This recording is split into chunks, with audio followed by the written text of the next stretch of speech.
Bienvenidos de nuevo ahora a una mesa redonda que tenemos a continuación.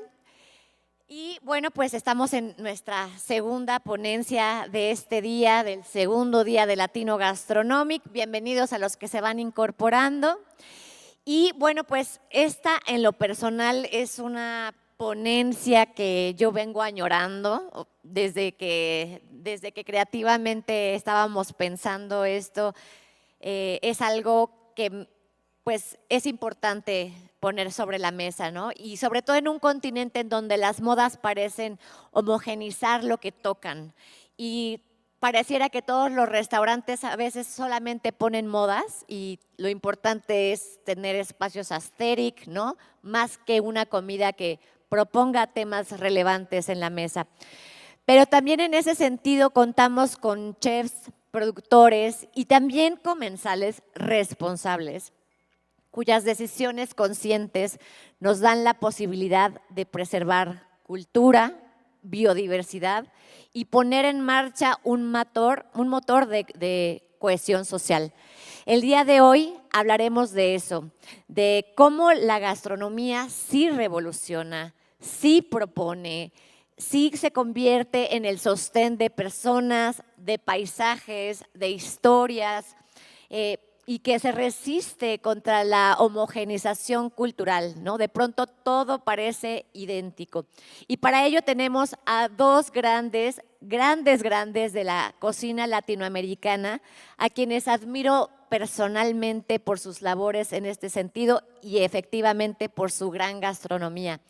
De Bolivia, ella es la chef de Aramí en La Paz y líder del proyecto Sabores Silvestres, una iniciativa pionera en la investigación de ingredientes y técnicas ancestrales que hace en colaboración con comunidades amazónicas y andinas, y fue reconocida como la mejor female chef de América Latina en 2024. Su trabajo conecta biodiversidad, cultura y conservación, así como innovación social y gastronómica. Recibamos, por favor, con muchos aplausos a Marcia Taja. Bienvenida. Gracias. Bienvenida. Por Y todo lo que hace. Muy bonito. sí, ahora sí que de Oaxaca para el mundo, considerado como el embajador de la tierra de los 7 moles y el gran preservador de la cocina de su entidad. Su trabajo ha sido el de rescatar técnicas ancestrales y preservar el hacer comunitario, en el que involucra al gremio, a otros chefs de los cuales es mentor, a las cocineras, a los productores de las comunidades. Él ha impulsado proyectos como El Saber del Sabor, también ahorita tiene Portezuelo, ha sido distinguido por Latin American 50 Best Restaurants y ha recibido también el premio García Cubas por su libro de cocina de Oaxaca. Él es Alex Ruiz. Bienvenido.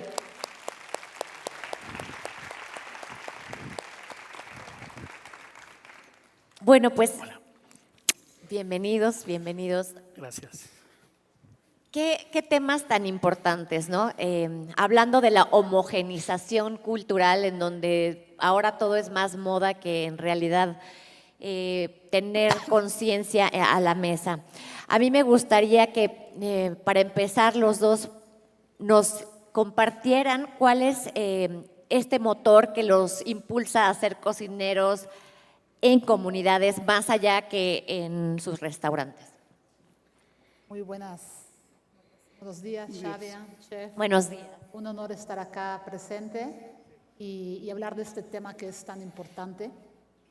Yo la verdad cocino hace 20 años y he empezado a hacer investigación gastronómica hace 7 años.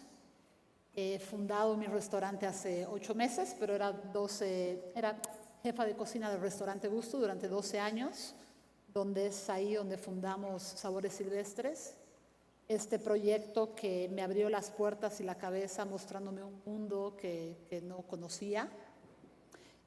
Normalmente hacíamos una investigación, una cocina a nivel Bolivia y después fuimos viajando mucho por territorio amazónico y de tierras bajas, ¿no? Fundamos Sabores Silvestres, que es un proyecto multidisciplinario, no solamente de cocineros, pero sino también de científicos, biólogos, etnobotánicos, que nos ayudaron a tener una apertura pues mucho más amplia y profesional de todo el espectro.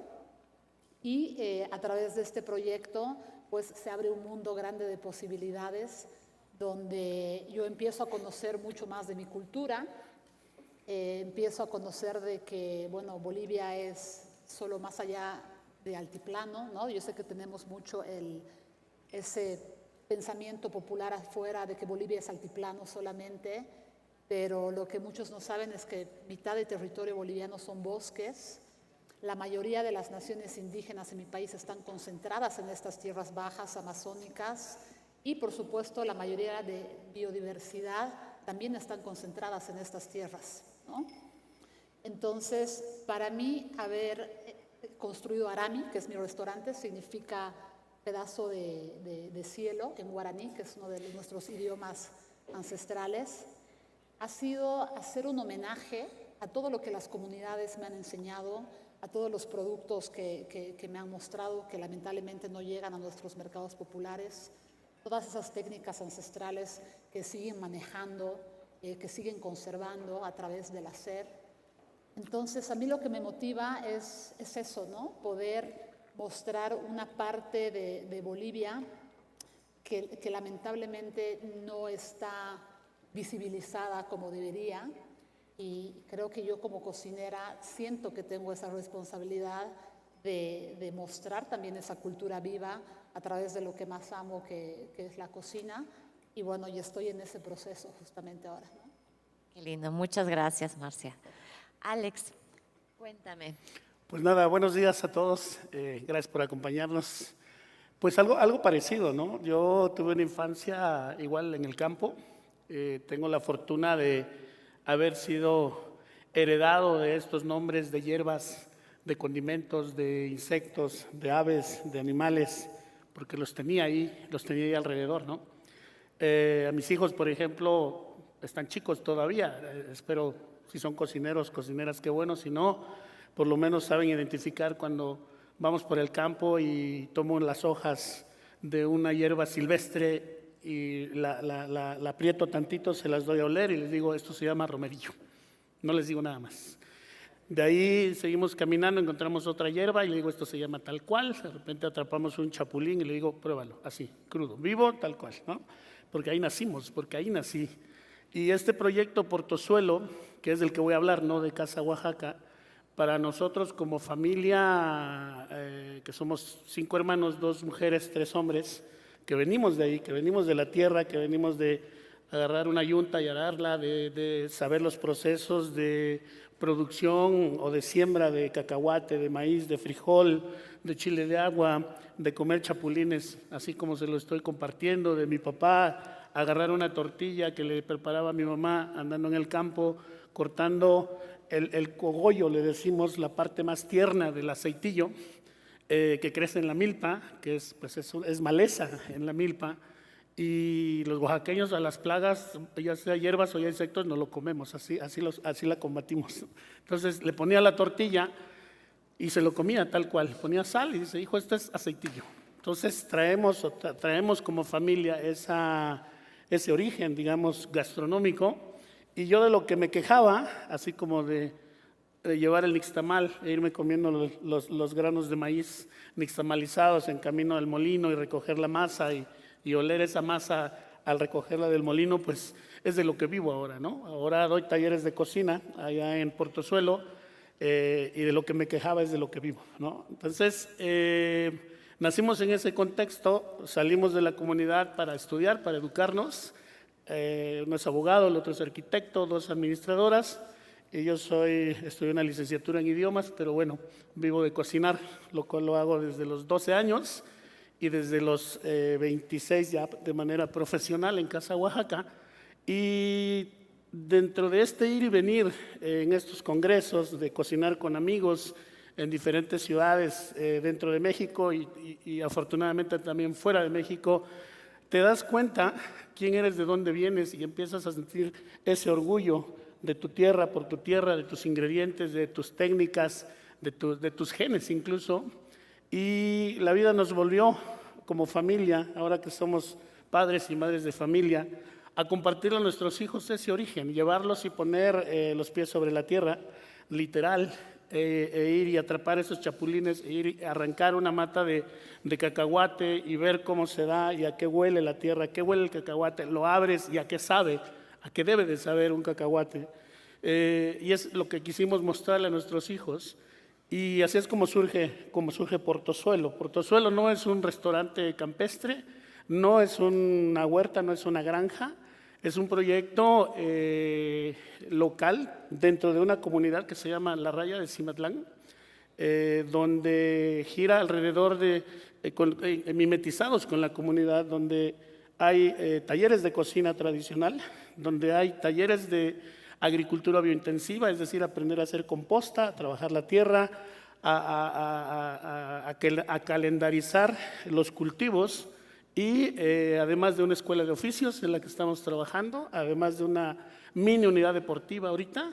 Y algo bien importante, yo siendo de esta comunidad y que es una comunidad de 200 familias, el que no es primo, el sobrino es pariente, pero todos estamos relacionados, estaban divididos por X o Y razones, estaban divididos y dijimos, ¿cómo unimos a la comunidad? ¿Cómo le regresamos esto que nos dio al nacer y que es lo que somos? Y decidimos hacerlo a través de tres conceptos. Una, reforestación. Entonces, cada niño de la comunidad ha adoptado un árbol y se encarga de regarlo y cuidarlo hasta que le pueda decir a sus hijos, a sus nietos, ese árbol lo sembré yo, ¿no? En coordinación con una fundación Harpelú de ahí de la ciudad de Oaxaca. La otra vertiente es el deporte. Rentamos un terreno de un primo al cual Portozuelo cubre los gastos. Se contrató a un exfutbolista profesional, amigo mío, aunque no lo crean, yo jugué fútbol también, ¿no? Y ahora va 4 días a la semana. Se rentó ese terreno, se hizo una cancha de fútbol. Lo que pretendemos es que sea una unidad deportiva.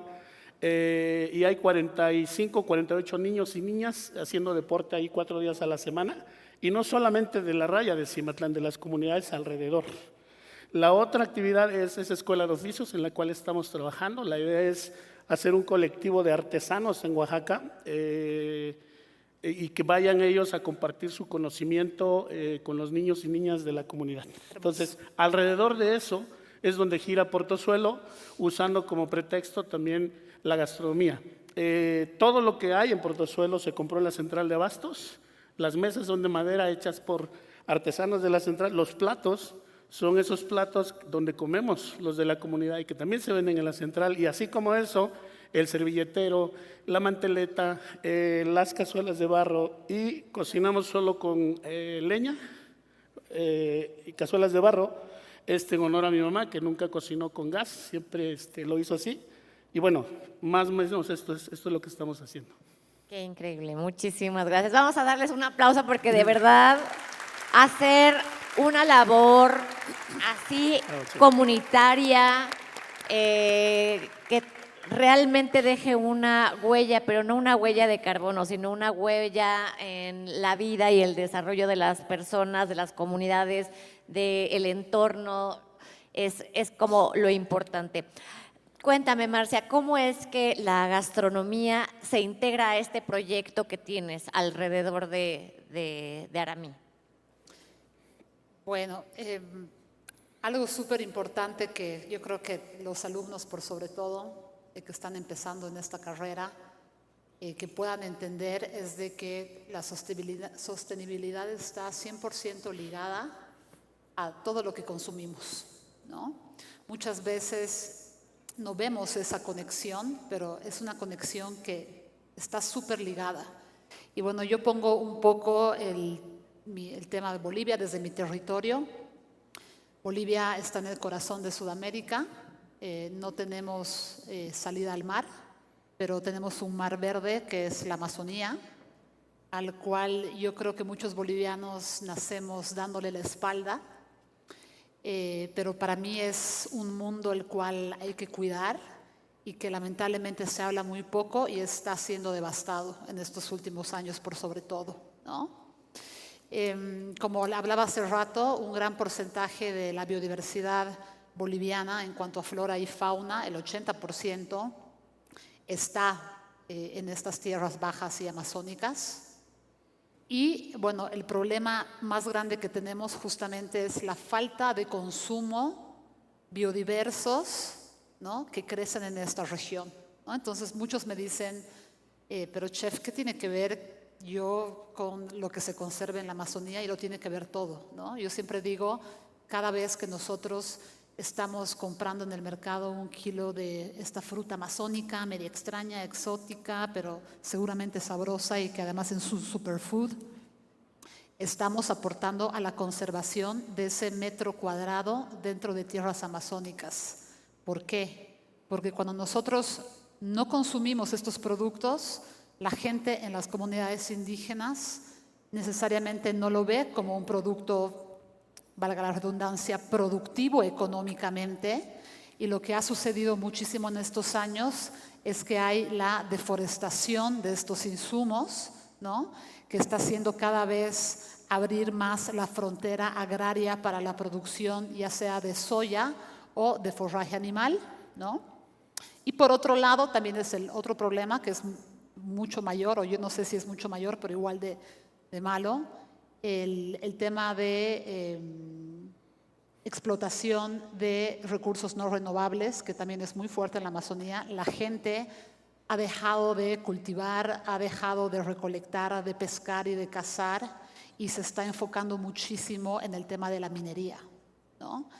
Y bueno, ¿por qué esto? Porque la gente ha dejado de consumir estos insumos. Entonces, si yo no puedo vender mi motacú, mi azaí, mi cinini, mis frutas, porque no producen nada, prefiero o talar el árbol y vendérselo a un terrateniente para que produzca soya, o mejor me voy a la mina, donde voy a hacer el tema de explotación, que además no lo hacen de una manera legal, ¿no? Todo lo que son el mercurio y todos los químicos que se tiene para extraer estos recursos van directamente a nuestros ríos, lo cual termina matando a cientos de especies y biodiversidad a su alrededor, y algo peor, termina contaminando a todas las comunidades indígenas que viven alrededor, ¿no? Entonces, al final terminamos consumiendo ese pescado con mercurio dentro de las ciudades, ¿no? Entonces, la sostenibilidad está 100% ligada a lo que nosotros consumamos. Si nosotros empezamos a consumir más de todos esos frutos, que imagínate, en Bolivia hay tantos frutos que puedes comer un fruto diferente los 365 días del año y no repites de fruto. Esa es la cantidad de frutos que existe en Bolivia. Y lamentablemente en los mercados existen 40, 50 variedades máximo, y todo lo demás está ahí, está en el territorio, siendo consumido por naciones indígenas, que para mí es lo que más deberíamos cuidar, yo creo, en nuestros territorios, porque estas son las personas que conservan y salvaguardan todos estos insumos y su tradición de consumirla y de transformarlo, ¿no?, dándoles un valor agregado. Entonces, bueno, es eso, ¿no? Esa conexión es única, y yo creo que los cocineros tenemos una gran responsabilidad de hacer una cocina consciente, de que estemos informados de dónde viene ese producto, por quién está siendo cosechado, si realmente se están utilizando prácticas sostenibles que no solamente no daña la tierra, pero que también beneficia al productor, ¿no? Sí, no, totalmente. Y, por ejemplo, en ese sentido, mi Alex, ¿tú sientes que un restaurante puede tornar a una comunidad como, pues, impulsarla, convertirse en un eje de motor social? Definitivamente. En Bolivia o en tu tierra se meten a la minería o se meten a otra actividad que no es apreciar o valorar, ¿no?, los recursos naturales que estás diciendo, o la deforestación, y destruyen todo. Nosotros tenemos el problema de la migración, ¿no? Esta comunidad, así como muchas en México, no solamente en Oaxaca, es un pueblo de mujeres y niños todavía, ¿no? Yo me acuerdo, mi papá intentó irse a Estados Unidos de mojado 2 veces. obviamente después de empeñar y arrendar, le llaman a ellos sus terrenitos, algunos chiquitos que tenía, algunas vacas, algunas cabras, y quedarse endeudado por el sueño americano. Y en el segundo intento que hizo, que tampoco lo logró, lo encontramos en un cuarto, acostado en una cama, todo barbón, y veníamos mi mamá y yo del campo precisamente, y estaba un señor, un vagabundo ahí metido en el cuarto, y obviamente mi madre asustada. Resulta que era mi padre con muchos kilos menos y con una barba larga. Es decir, una vez más le fue muy mal, aunque todos sus primos y todos sus parientes le contaban lo contrario, pero a él le fue muy mal. Y ahí yo me propuse que como hermano mayor, que nunca íbamos a ir a Estados Unidos si no fuera invitados o de vacaciones. Y lo logramos, afortunadamente. ¿Qué quiero decir con esto? Que le apostamos a educarnos, que le apostamos al campo, que le apostamos a nuestra cultura, y estamos ahí. Y ahorita, pues Casa Oaxaca, de alguna manera, hace 27 años fue como empezamos, ¿no? Con la frase de consumo local, consumimos local.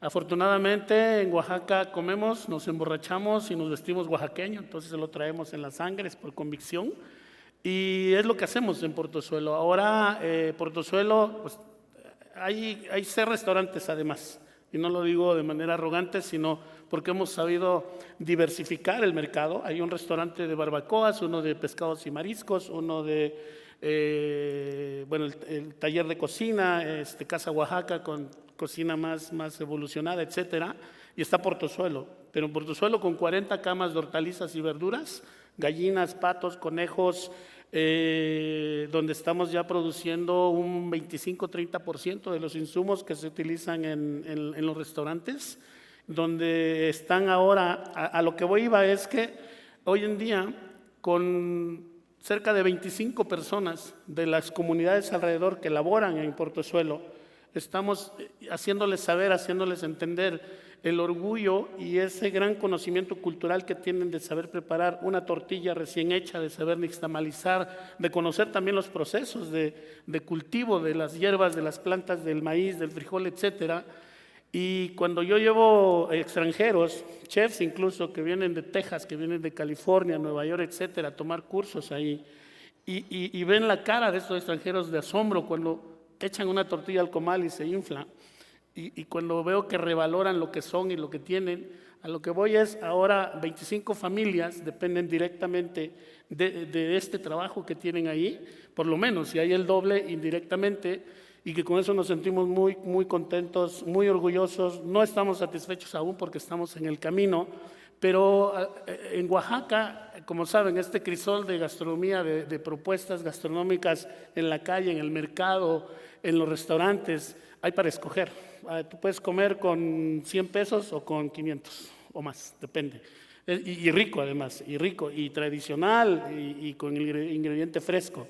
Y lo que se está dando ahora en Oaxaca, Portozuelo sola es una opción que tenemos, pero están por lo menos 5 proyectos más trabajando en ese sentido, y los restaurantes de jóvenes chefs que tienen esa convicción y que obviamente están conscientes de esto, están surtiéndose ya de estos 5 otros lugares donde ya te llevan las flores, las hierbitas, las hojas, los brotes que se han vuelto muy famosos, que no sé por qué ahora todo el mundo le pone cilantro y flores a un plato, a un taco, pero bueno, es una manera también de comercializar. Y a propósito de la mayoría de nuestra audiencia, ¿no? Los estudiantes, que todos queremos ser chefs, pero no es solamente ser chef una posibilidad, hay una serie de oficios alrededor de la profesión que se puede hacer. Estamos carentes de un buen servicio, de gente que guíe, que informe a los comensales, pero otra posibilidad también es la agricultura. Es la agricultura, y todos soñamos algún día regresar al campo y tener nuestra granjita y tener nuestra cabañita y desayunar huevitos al comal o un café de olla, etcétera. Yo no conozco a alguien que cuando platicamos de ese posible retiro, que unos ya lo tenemos más cerca que otros, de vivir así, ¿no? Entonces, si deciden, y es un consejo que les doy porque yo estoy en ese camino ya, ¿no? De irme a Portozuelo, vivir ahí y desayunar un café de olla y comer una tortilla recién inflada, huevos al comal, salsa de molcajete, y yo creo que en la vida no necesitas más y a la vez estás trabajando. Así que hay un oficio o una profesión muy importante ahí si volteamos la mirada a cultivar, a aprender sobre cómo rescatar la tierra, cómo desintoxicarla, porque obviamente después de muchos años de usar fertilizantes, tienes que trabajarla y tienes que regenerarla otra vez con composta, con lombricomposta, etcétera. Y ahí hay una gran oportunidad también, y estamos dentro del gremio, porque somos la cadena de valor de producir ingredientes pues, sanos, que es lo más esencial del oficio al cual nos dedicamos, de alimentar sanamente a nuestros comensales. Muy, muy interesante. Muchas gracias, Alex.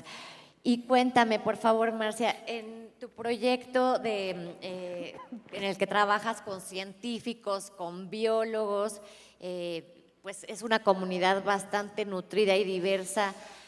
¿De qué forma contribuyen ellos a conservar no solamente la naturaleza, la ecología, sino también la identidad de las comunidades tanto andinas como amazónicas?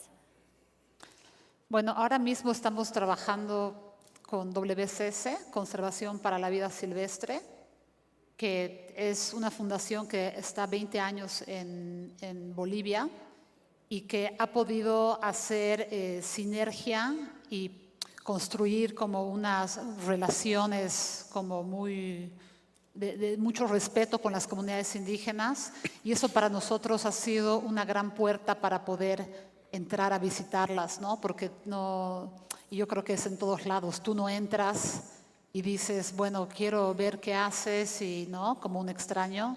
Las comunidades indígenas son bastante desconfiadas en ese sentido, con toda la razón del mundo, porque toda la vida han pasado por muchísima gente que ha querido solo aprovecharse de esas comunidades, ¿no? Desde la colonia misma.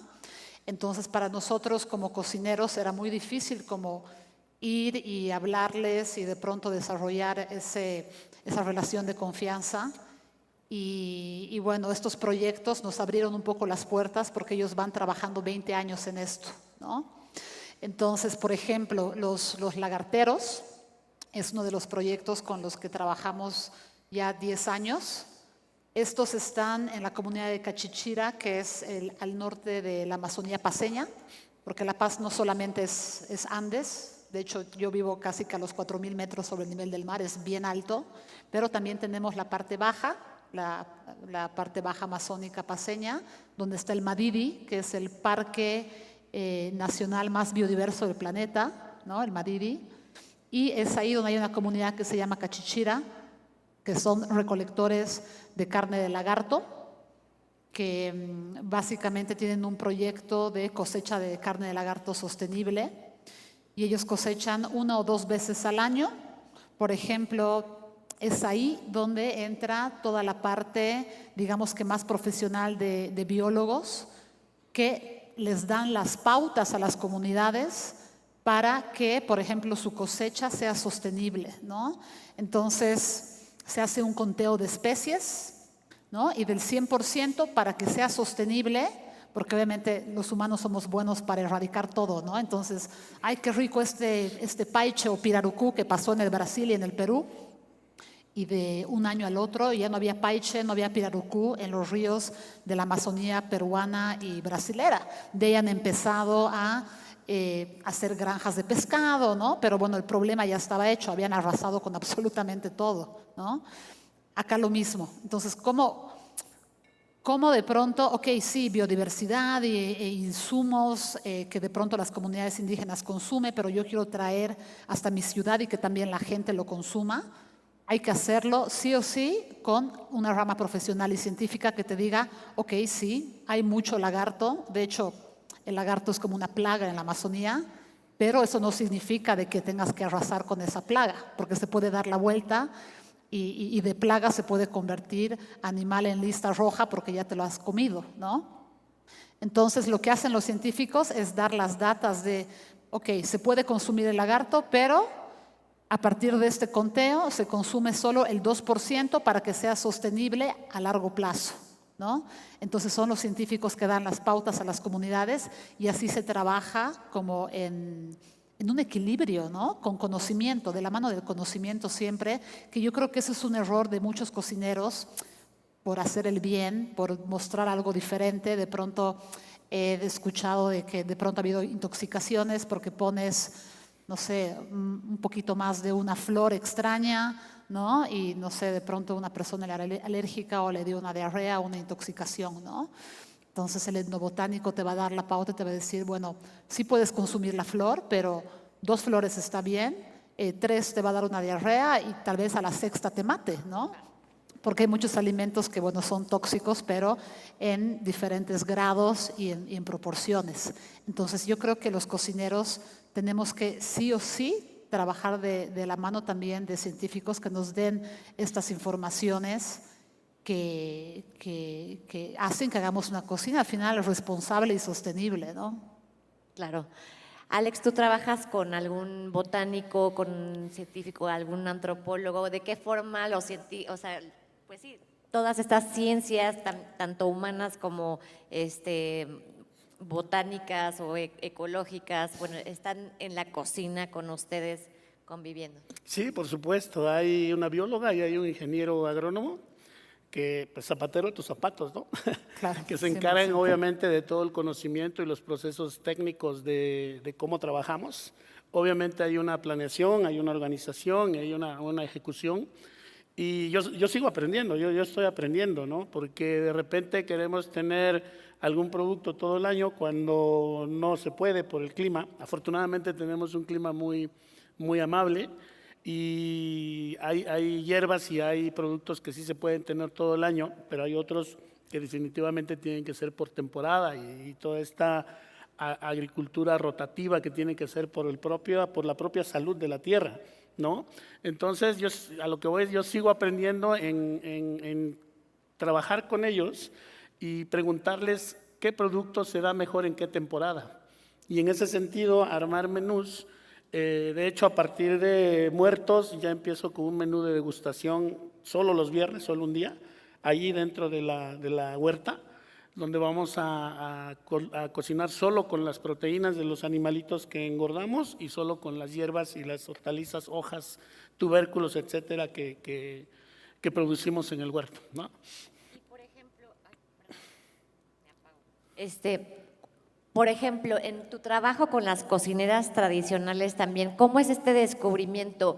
¿Tú vas literalmente descubriendo pueblo por pueblo o hay algún historiador que te esté apoyando, algún antropólogo como para este rescate de técnicas, de instrumentos, de ingredientes incluso? ¿Cómo es esto, Alex? Sí, mira, hace 15 años se inició en Oaxaca un festival que se llamó El Saber del Sabor, donde uno de los objetivos principales era esa exposición de la cocina tradicional de las 8 regiones de Oaxaca, pero ejecutadas no por chefs, sino por la cocinera o el cocinero reconocido socialmente dentro de la comunidad y que hacía tal guiso, ¿no? Ayer decía Luis Javier Cue el tema de los moles, que son guisos de fiesta, de celebración, de festejo, ya sea para divertirse o incluso de dolor y de pena, ¿no? Cuando velamos a un difunto.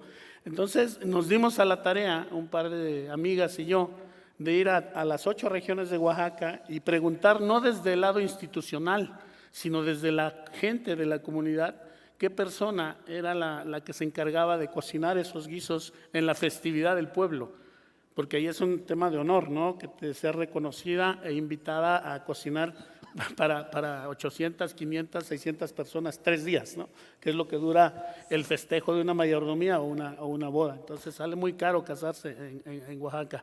Hicimos ese ejercicio, los invitamos a la ciudad con el hospedaje, con su comida ya financiada, etcétera, y hacíamos en la inauguración del festival con 50 cocineras y cocineros tradicionales de todo el estado, con 50 stands donde había cerca de 100 recetas que ni siquiera nosotros como oaxaqueños viviendo en la capital conocíamos, ¿no? Entonces ahí lográbamos el primer objetivo y para mí el más importante del festival, que era esa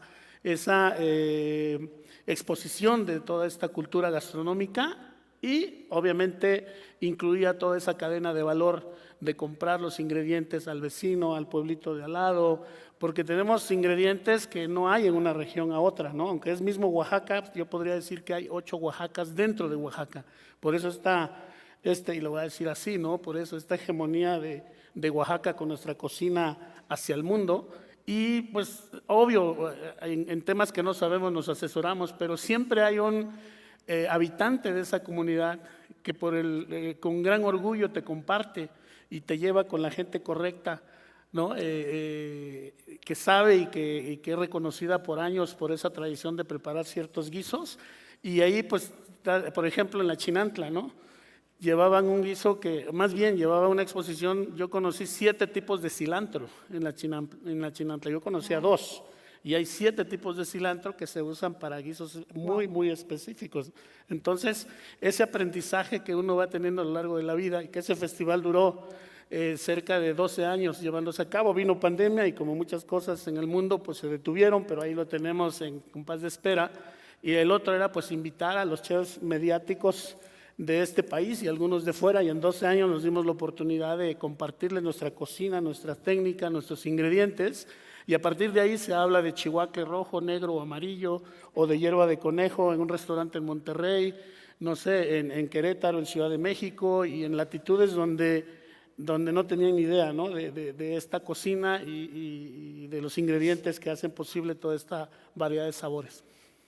Qué increíble. En ese sentido, tu trabajo también con comunidades cocineras tradicionales, ¿las incorporas en tu hacer en Aramí? ¿Cómo funciona si tienes técnicas, ingredientes que de primera mano las cocineras te van transmitiendo? A ver, nosotros en primer lugar, para mí era un tema muy, muy delicado porque, claro, hay lo que se llama ahora la apropiación cultural, ¿no? Que bueno, por más de que estés en tu país, es un tema muy delicado que hay que tratarlo con pinzas. Y yo sí también siento que muchas veces de pronto se da una retórica, se agarra mucho lo tradicional, pero cuando no estás beneficiando directamente a la comunidad puede ser complicado, ¿no?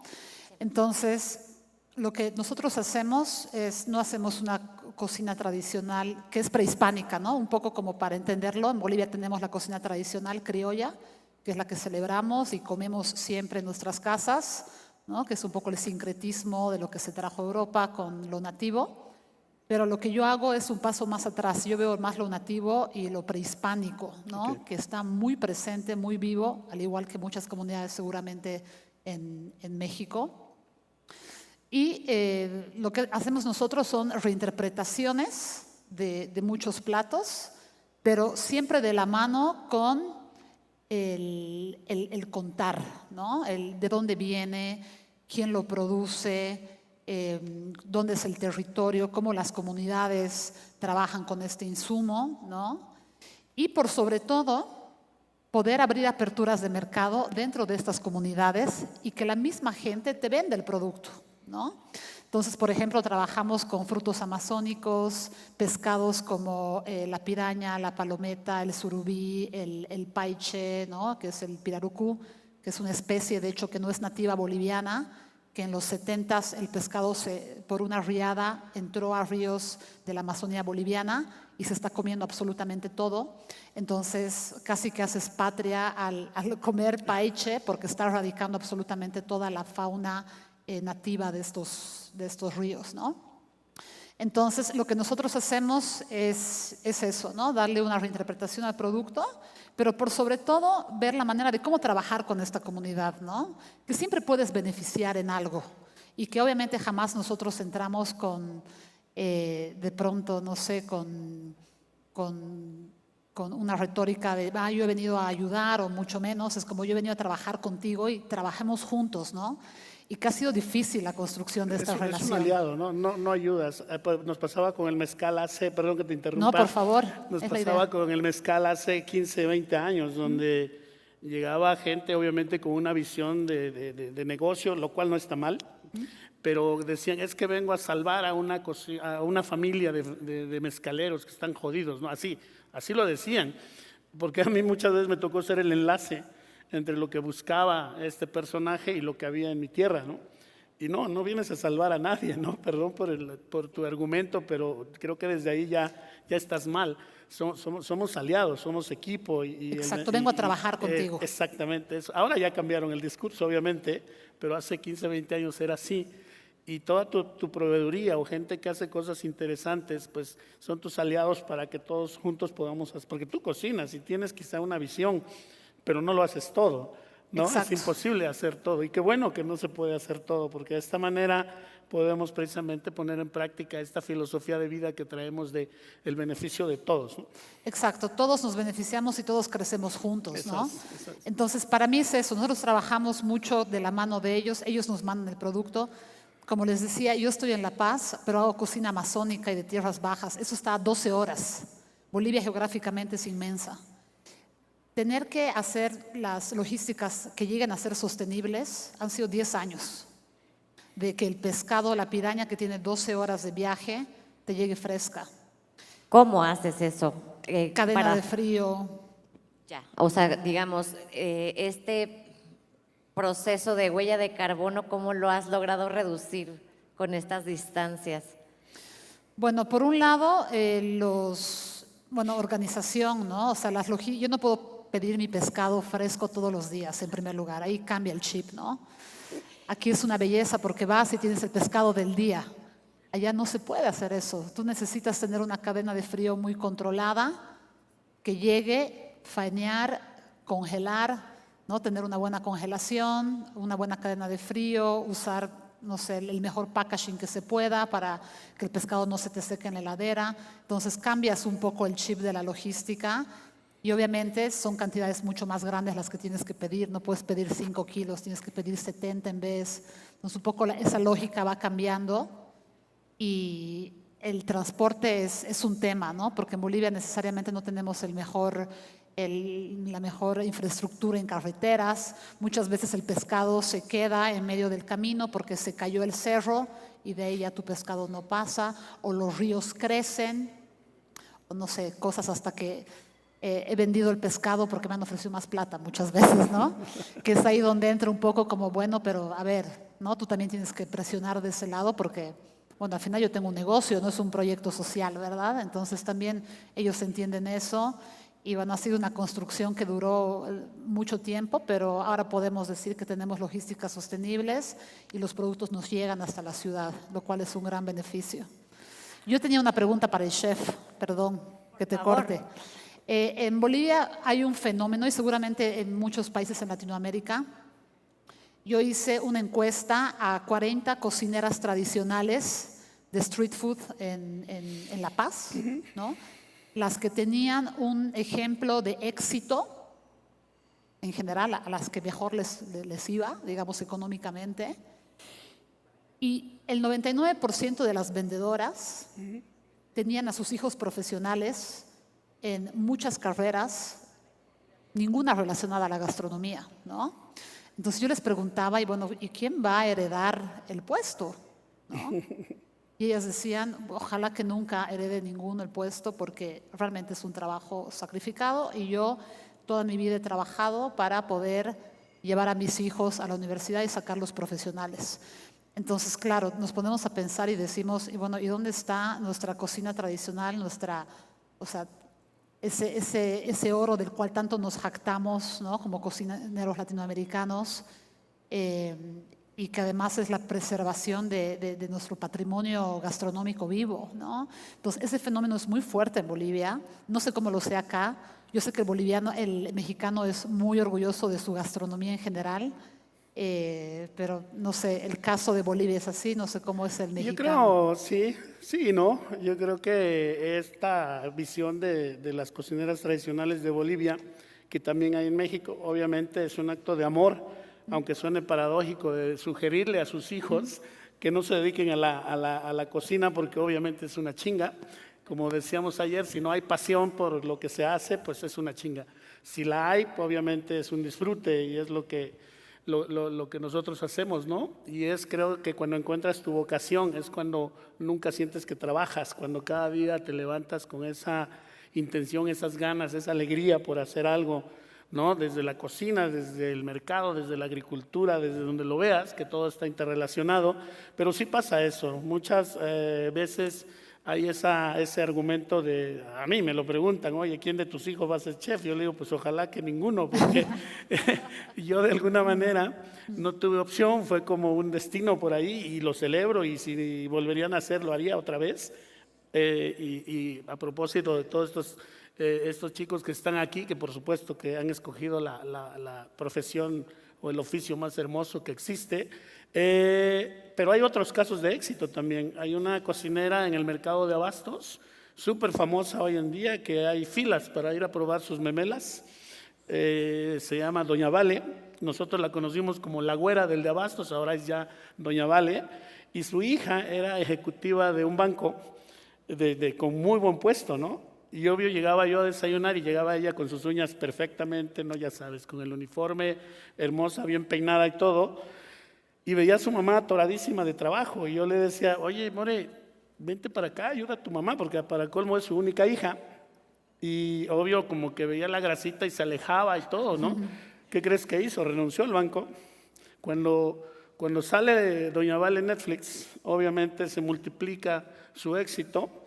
Y ella renuncia al banco y ahora la ves sin huellas pintadas, con una playera, con un mandil, con las manos llenas de masa y todo, pero feliz. Y yo la veo y le digo, ahora te veo feliz, porque hablamos de repente de este tema con ella y le digo, creo que hiciste lo correcto, ¿no? Creo que tú vas a heredar esa tradición, ese sazón, pues ese negocio, porque ahorita es muy buen negocio para ella. Y yo la veo feliz con ese cambio, pero creo que tiene que ver con un acto de amor de los padres hacia los hijos, de que no pasen o no sufran lo que se entiende o uno entiende como que fue un proceso difícil, ¿no? Pero yo no lo creo. Yo sí lo que creo es que si es tu pasión, no lo vas a sufrir. Y si no la es, pues mejor búscate otra cosa, ¿no? ¿Qué hacer?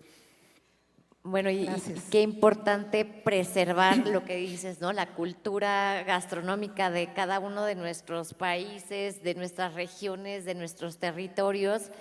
Creo que eso es como lo que más tenemos cada uno de nosotros, ya sea como cocineros o comunicadores, preservar la cultura, la riqueza, no solamente, pues sí, biodiversa de nuestros territorios, sino también cultural, que creo que es algo que se unen en Latinoamérica impresionantemente, ¿no? Esa riqueza biodiversa y la riqueza cultural.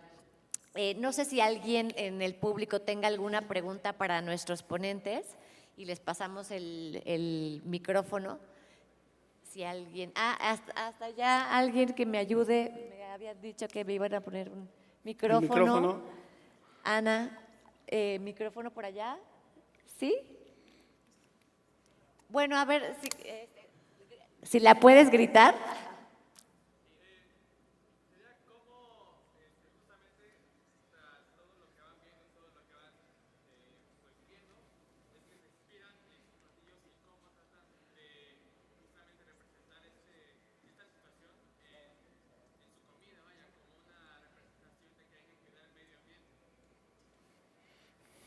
¿Usted? Bueno, ¿cómo represento mi cocina en Arami, inspirada en lo que hago, del proyecto, digamos, de investigación? Bueno, para mí, de hecho, es muy importante hablar de esto también, que yo creo que lo que alimenta Arami, como ese motor de la innovación y la creatividad, está 100% empieza en el campo, empieza afuera, ¿no? Muchos me dicen, bueno, ¿y en qué te inspiras? ¿No? Y ves arte, y sí, también, ¿no? Pero para mí la inspiración fundamental de todo lo que se crea en Arami es 100% en el campo, no se crea en la cocina. Eso es. ¿No? Se crea desde el proceso del viaje, de la investigación in situ, del intercambio en comunidades, del producto, del árbol, del animal, ¿no? Es ahí donde nosotros realmente nos inspiramos para hacer la gastronomía que hacemos. Y muchas veces me doy cuenta que cuando tengo de pronto no sé, una falta de creatividad, como, ¿no? Porque a veces pasa, no tengo que crear el nuevo menú, pero me siento completamente estancada, ¿no? Y me doy cuenta y digo, no he viajado, o sea, voy medio año sin ir al campo, ¿no? No. Entonces, cuando necesito como inspirarme en poder realizar los platos, viajo. Claro. Viajo y llego con 1000 ideas, porque además es como una sobredosis de información que la gente te da, ¿no? Como mi abuelita hacía así, mi tatarabuela asá, y te abre la mente y dices, wow, o sea, yo jamás pensaría de desarrollar este insumo como lo está hablando la señora. Nunca se me hubiera ocurrido, pero ella lo hace tradicionalmente durante toda su vida y las generaciones heredadas, ¿no? Entonces, para mí el proceso creativo nace en el campo, nace de las comunidades y sí, obviamente tiene que estar ligado todo lo que se sirve a contar la historia. Ese es nuestro valor agregado. Yo creo que por eso somos conocidos, somos especiales y somos únicos, porque realmente hemos agarrado algo único que nadie más está haciendo, bueno, productos amazónicos por sobre todo, que se utilizan muy poco en las ciudades altas, como La Paz. Y tenemos un storytelling súper lindo, real, no nos estamos inventando nada, es lo que realmente existe en el campo. Tenemos productos sabrosos que la mayoría de la gente no conoce, son sabores nuevos, pero al mismo tiempo son sabores muy, muy seguros en el paladar. Entonces, sí, para mí, yo creo que si alguien quiere hacer una cocina realmente con un valor agregado, con identidad única, váyanse lejos, váyanse al campo, váyanse a intercambiar con comunidades, hablar con viejitas de 80 años que les va a hablar de su vida y cómo cocinaba, inspírense en esa gente, ¿no? Para mí esa es realmente la clave ahora de una cocina sostenible, pero por sobre todo una cocina con identidad, ¿no? Que te cuente una historia. Cocina con identidad. Lo que hacemos en Portozuelo, por ejemplo, les comentaba hace rato de la retroalimentación con el ingeniero agrónomo y con la bióloga de la temporalidad de los productos, ¿no? ¿Qué producto se da mejor y en qué temporada? Y en base, yo cambio el menú cada mes en Portozuelo, ¿no? Es un menú campirano, campestre, de degustación, digamos, basado en lo que crece y en lo que se da ahí. Obviamente los moles es un factor importante y hacemos barbacoa también de los borregos y de los cabritos que crecen en la granja y de los conejos. Pero por el tema de la leña, por ejemplo, decía que cocinamos con cazuelas de barro y con leña. Tenemos el árbol más común, digamos, en ese valle de Oaxaca, que se llama guamuche o guamuchil, y es una leña muy, muy dura y que crece muy fácilmente en esta zona porque es arenosa, hay muchos arroyos, hay riachuelos, etcétera. Y lo que hacemos es, de hecho, el próximo lunes vamos a sembrar 1000 guamuches, ya ahorita están que ahí nos está ayudando la bióloga. Algunos de ellos se les donan a los niños que les comentaba yo al principio y adoptan ese guamuche y lo riegan a lo largo de su vida. Ahorita llevamos 5 años haciendo eso, entonces ya hay arbolitos de 5 años. Y dentro de la huerta pues sí tenemos un invernadero donde se crece este tipo de árboles como es el guamuche, como es el huizache, como es el copal, que también se da mucho ahí. Y si cortamos un árbol, o más bien lo que hacen en la comunidad es que alguien tiene un árbol que va a construir una casa o va a extender su terreno y lo corta. Y te dice, entonces le compramos el árbol, o sea, le compras el árbol y ya tú lo vas a cortar y lo trozas y te lo llevas. Pero lo que hacemos es regalarle guamuches a esta familia para que pueda sembrar más.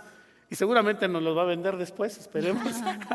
Pero por lo menos estamos haciendo esa labor de conciencia con los campesinos y la verdad es que está funcionando. Es un proyecto que empezó hace 8 años, 5 años con la reforestación y la verdad es que está funcionando bastante bien y sobre todo con las nuevas generaciones. Así que la leña que consumimos la estamos regresando, digamos, al campo, ¿no? Con esta intención. Qué importante. Chefs, pues me da muchísimo gusto haberlos tenido y pues como reflexión final nada más recordar que la cocina es un vehículo de transformación social, es también un vehículo para la conservación de las identidades, de las culturas que viven en nuestros territorios y también una plataforma para poder hacer cambios realmente profundos en la sociedad, en la ecología y en la preservación de lo que tenemos. Así que les agradezco mucho su presencia y gracias a todos por acompañarnos. Un fuerte aplauso. Gracias, muchachos. Muchísimas gracias. Creo que en 2 minutitos seguimos con el cooking show. Muchas gracias.